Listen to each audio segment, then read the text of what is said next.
Good morning, everyone. Welcome to today's edition of AM Minnesota. I appreciate Sam Oak coming in. He's with the Faribault Diversity Coalition. And we wanted to do something related to Martin Luther King Jr. Day. And I think this is somewhat related to that, don't you, Sam? Oh, yeah. I just need to get you closer to the mic there. So we're going to talk a bit about civil rights, right? Human rights. Right. I was informed here over the weekend by some folks in Northfield who I've been trying to arrange a show with as well. They have a Human Rights Commission that they're going to try and start one here in Faribault. Okay. Had you heard about that? Just very briefly, yes. I did had through the senior center. I teach a senior citizen class on understanding refugees and immigrants, and a student had actually emailed me saying that they were interested in doing something like this. So yeah, I've heard just a little bit about it. You think it's a good idea? I don't know enough about it, but I think if people feel that there is a need for it, I haven't researched how the Northfield Council is doing and all that. But I think if people feel that there's a need for it, it can be a really good idea. Yes. Well, in Northfield, for example, I'm just throwing out an example. This is as I understand it. If somebody wants to rent an apartment and they don't get the apartment and they think they're being discriminated against, they can go to this commission and file a grievance. And the commission, of course, investigates it. I don't think that there's anything wrong with finding a way for people to get their voices heard and their concerns heard. So if this is it the council, right? Commission, yeah. If this commission does that, I don't think it'll hurt. Now, when you're not, are you still the treasurer of this Faribault Diversity Coalition? No, not anymore. I'm just a regular board member now. Oh, okay. Yep. It says on your website, treasurer. Yeah, the website needs to be updated a little bit. Yeah. So, in any event, you're on the board. Yes. Of the Faribault Diversity Coalition. When you're not there, you're working in the Faribault Public School District. Yes. You're the coordinator of the English Learners Program. Yes, I am. How cool is that? It's pretty cool. I was an English learner student myself, coming in 1982 as a refugee from Cambodia. And growing up, the program made a big difference in my life. So this is a way for me to give back to the program that's made so much of a difference in my life, and also help students that are going through similar things that I went through growing up. And how tough was it, though? You were probably speaking Cambodian in the home, right? It was tough. On top of the language differences, there's a lot of cultural differences, and the culture shock too that happens on both sides. Acculturation don't always happen in a positive way, and sometimes when we see something new, not everyone's going to react positively to it. The Cambodian were the first large wave of refugees that came to America in a long time. So we came back in the 80s there, and at that time, a lot of people didn't know how to react to us. They didn't know how to react to the lack of English language ability that we had. They struggled to react to the cultural differences in terms of our clothing. Both our men and women used to wear sarongs outside all the time with sandals, and we do that in the middle of winter sometimes because winter was new to us. And that made it difficult for people on both sides. I mean, it was difficult for my family and I especially. I remember the first time when I saw it snow, I thought it was raining salt outside. And I just wanted to run out there and grab as much salt as I could. And I was about 4 years old at the time. So, wow. That's kind of hard to relate to. Yeah. But it's similar to what a lot of our people are going through today here in Faribault, and we're going to touch on that. Plus, there's some other things we're going to talk about when AM Minnesota is from the Faribault Diversity Coalition. And I probably should find out, Sam, from you what the Faribault Diversity Coalition is. Sure. Well, the Faribault Diversity Coalition actually has been around in Faribault for a long time. It first originally started in 1995 when it was a group of community members, some teachers, even the chamber was involved in a little bit, would have lunch meetings at South Central College there just to talk about diversity issues that were happening, growing, and going on in our community here. At that time, our population was still predominantly Southeast Asian and starting to receive a growing number of Latino immigrants to the Faribault area here. It went on very strongly until 2010. Now, from 2002 to 2010, it operated under the banner of the Welcome Center, where it did a lot of work in support of the Latino communities that were coming into Faribault. Some of them were migrant workers. Some of them were immigrants that just moved into the area for better jobs and opportunities. And it operated under the banner of the Welcome Center. A lot of community work was done in town here and a lot of bridge building activities to promote positive dialogue between our diverse communities. And then it actually closed down for a little bit in 2010. And from 2010 to 2013, the Faribault Diversity Coalition really didn't exist besides for the 501c3 tag there. In 2013, a Somali gentleman wanted to bring back the Diversity Coalition to work with a growing number of Somalis that were coming into our town here. However, the gentleman was struggling himself, and they were really struggling to get their footing. I came into Faribault in 2014 as the English learner coordinator, and at that time I realized that, a lot of our students we can help them succeed in the schools by providing them ESL classes, by doing cultural activities in the school. But research has shown us that really the refugee journey doesn't end until they find a home, find a new home as they've resettled here in the United States, in Minnesota, in Faribault. So there was a lot of work to be done in the community as well, and then not just in the school.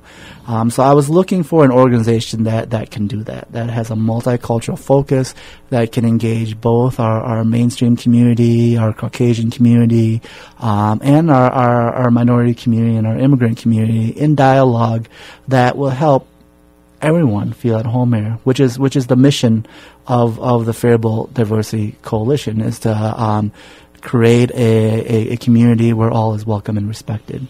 So that's how I got started working with the Faribault Diversity Coalition. We do a lot of activities in our city. We put together celebrations of all different culture and heritage background. We started actually with the MLK breakfast as our very first event when I came on board in 2014. And that was to really start bringing people together and having us understand that we're actually more similar than different. From that, we've grown on now to doing an education conference once a year that focuses on the hot topic of the day, and also we do celebrations such as the Cambodian New Year, the Eid celebration for our for everyone, but it's in support of our Muslim community here in our town, and we do it in a way that helps our immigrant community also understands how can we celebrate and promote our culture where everyone is included. For example, when we do the Eid celebration, we help out with the prayer over at the middle school, but then we also have a picnic at the park over at Alexander Park there, where everybody can just bring in, have a potluck, and jump on the bouncy houses and have a good time. I've noticed during Night to Unite, Yep. That's expanded down by the community center. Yeah, that's always a great event. It's actually one of my favorite events in our town here. That, along with the chili cook-off, is something I really like to do.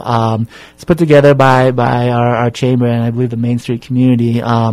in partnership with the senior center and all that, but the FTC is definitely one of the partners too.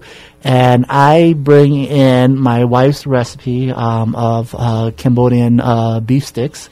Oh, they're so good. Yeah, I've heard people have asked for the recipe, and I've brought it back to my wife, and she's refusing to share it. My. But no, it's very good. And basically, I'm gonna share it right now with what I remember. It's beef cut very thinly. Hy-Vee helps us out with that. Sure. So it's like a stew meat. Yes. And then we would put paprika, lemongrass. I can't remember it all, but those are the two main ingredients there, and yeah. So if I were to Google this, what would I Google? If you Google Cambodian beef sticks, you may find recipes that are similar there, but it won't be as good as my wife's for sure. She's got the best. Huh? She's got the best ones. Yeah. So that's really fun to do, and we have a group of families that come to do cultural orientation at the Faribault Diversity Coalition, and we expand it to a 6 and 12-week course. This is actually in partnership with the Minnesota Council of Churches, which is the biggest refugee resettlement agency that resettles refugees in our town here. So they would let us know when there's a new refugee family that comes in, and then we put them in through it's a 6 or 12-week orientation course that covers each topics on even how to successfully shop at the grocery store and what vegetables to pick out, how to pay with like checks or credit card and all that, use coupons, so those type of things. We do safety orientations with them by showing them what a fire alarm is and all that. So it really helps sort of bridge the transition for our refugees into our community here. And with that, we're able to help engage them in other celebrations in our town too, like the chili cook-off, like the Night to Unite activity. Yeah. Again, our guest is Sam Oak from the Faribault Diversity Coalition. When he's not there, he's in the Faribault Public School District, the English Learners Program, which includes ESL. The EL program is now the new name for the ESL program. Oh, okay. Yep. Instead of calling English as a second language, because many of our students already know multiple language already, is now just the English Learner Program as they're coming here to learn English. And you were telling me before, because I asked you before we hit the airwaves, the number of students in the program is kind of mind-boggling. Yeah, we serve directly now over 830 students. If we count our former EL students, because once they've learned English, then they are immersed in the regular education program too. We have well over 1,000 students. If we count those students in our numbers, multilingual families now in our school district is 40% of our school district right now.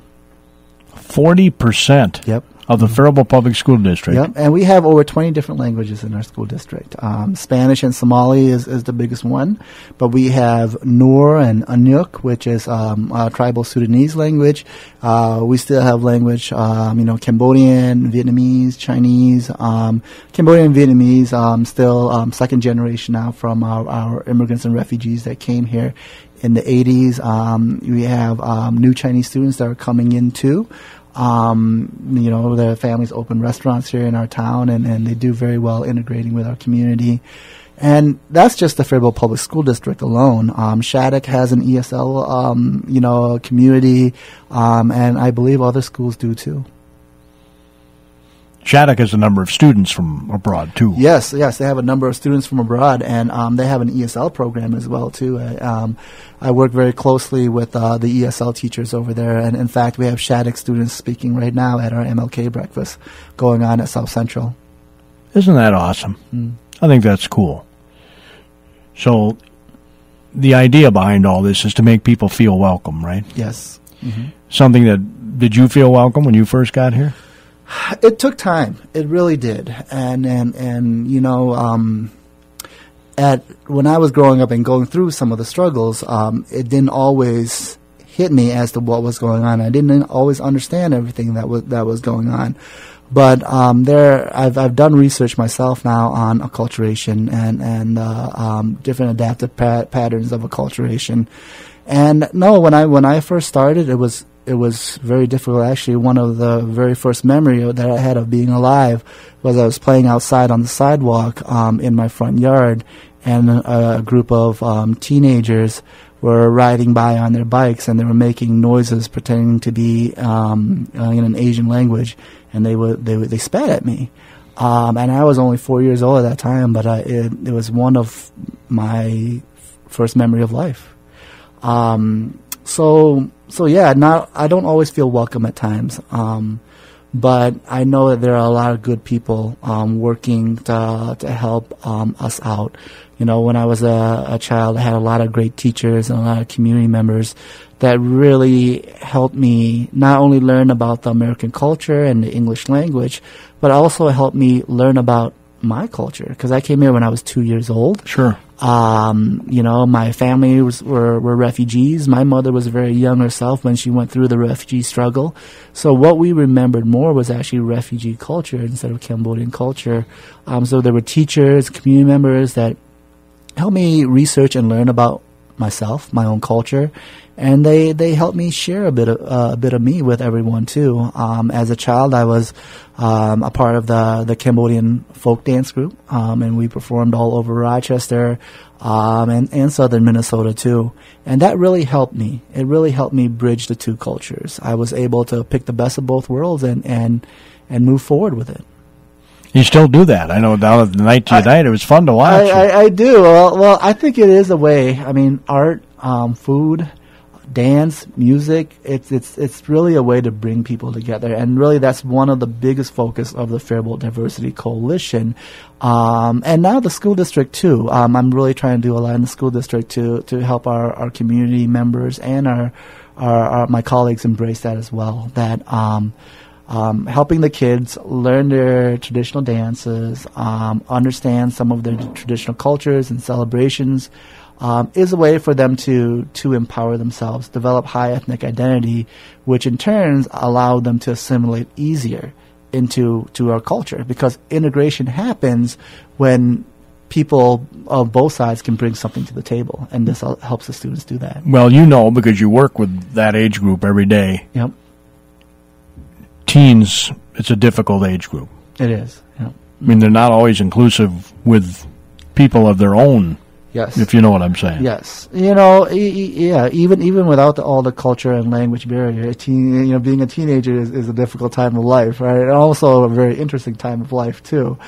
And I think doing some of those, though, having some conversations, and helping the students be able to express themselves and talk about their concerns really helps them through that. I think part of the difficulty is they can't always find the words sometimes to express how they're feeling. And they can't always find the structure sometimes to navigate their understanding, or a process to navigate their understanding of what's going on around them, whether it's in the school or in the community. So by us being able to provide that for them and help them through that, I think it actually makes us all better. You know, one thing I've found, and I've done a lot of traveling overseas, I've been blessed to do that. Been to Tanzania a couple times and went to Italy and Israel and Egypt and Germany, and so a lot of different places. One thing I've realized is everybody has the same desires in this world. You know, I don't care where you go. People love, people hate. Yep. People, everything we feel, they feel. Yeah. I mean, we're all just humans here on the planet. Yeah. And that's really an understanding that I really want to champion too, that really everybody wants themselves and their families to be happy, healthy, and free. And a lot of our refugees and immigrants come here because they believe in that. And they feel that, you know, this is where they can achieve that. Our refugees and immigrants are a group of people that still believe in the American dream. They still feel like if they work hard, if they take chances, they can achieve the American dream and move up and have things better for themselves and their children. And a lot of people that have been here multi-generations have forgotten that, I think. Now, I'm in a unique situation because I was telling you during the market update, my grandfather came over from Germany, my dad's dad. So we're just one generation removed. Most are multi-generations. Yeah. So my dad struggled. He went through what you went through in the home, speaking German. And they didn't have an English language program back in the 20s when he went to school. So he had to learn the hard way. You know what I'm saying? Yeah, you know, and there that is a very common question that I get, that would immersion be better for our students, or is the support is what gets them there? And that all depends on the background of education that you have coming in already.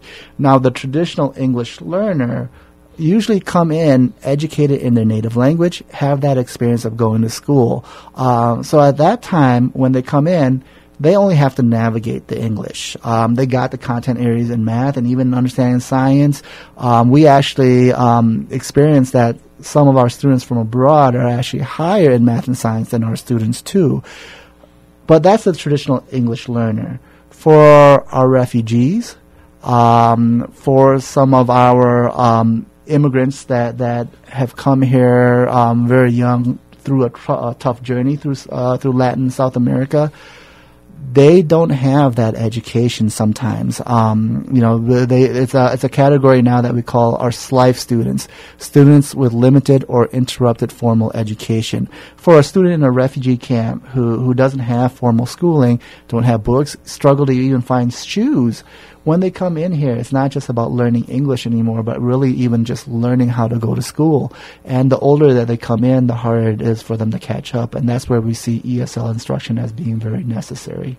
Yeah. Now, in Tanzania, I can't remember specifically. I think they only went to school through the 6th or 8th grade, something like that. That's it. That's all the schooling they did there. Okay. I'm not sure about Somalia or... Okay. Well, actually, for a lot of our Somali refugees, our Sudanese refugees, it's no schooling at all, because they were born and grew up in a refugee camp. One of the biggest difference that people have highlighted or have asked me about is, was there a difference between the Southeast Asian refugees that came in the 80s and refugees now that are coming in here from East Africa? You know, one thing that we do all share is that refugee culture and that refugee story, that refugee journey. But one thing that I do notice that has been pretty evident is that for some of our East African refugees, this is like their 3rd or 4th generation now in a refugee camp, meaning that their grandparents or great-grandparents probably brought them there to the refugee camps during the time of war. Their parents were either very young or were born there in the refugee camps.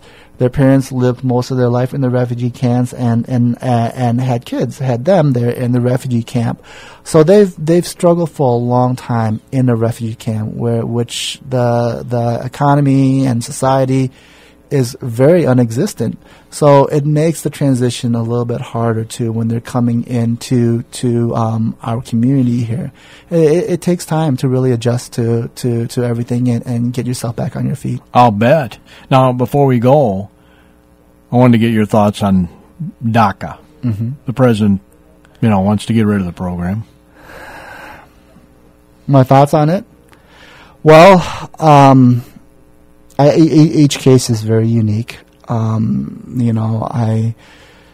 do believe that if students are here and they're working very hard and they have dreams to accomplish things, I think we should be able to provide that dream to them. I think if we eliminate that pathway for them, that pathway to success, that pathway to the American dream, really we take their hope away. And for some of our families here, and for some of our students here, hope is all they have. Well, these kids have no control over coming here, right? Yeah, and that's what Daca is. It's for kids that were brought here as a young child and don't have that control, and they've grew up most of their lives here in our communities. They've done everything right. They've gone to school. They've achieved. And I think giving them that opportunity to further their success and give back to our community is not something strange to ask for. I think it's really something that we need to do.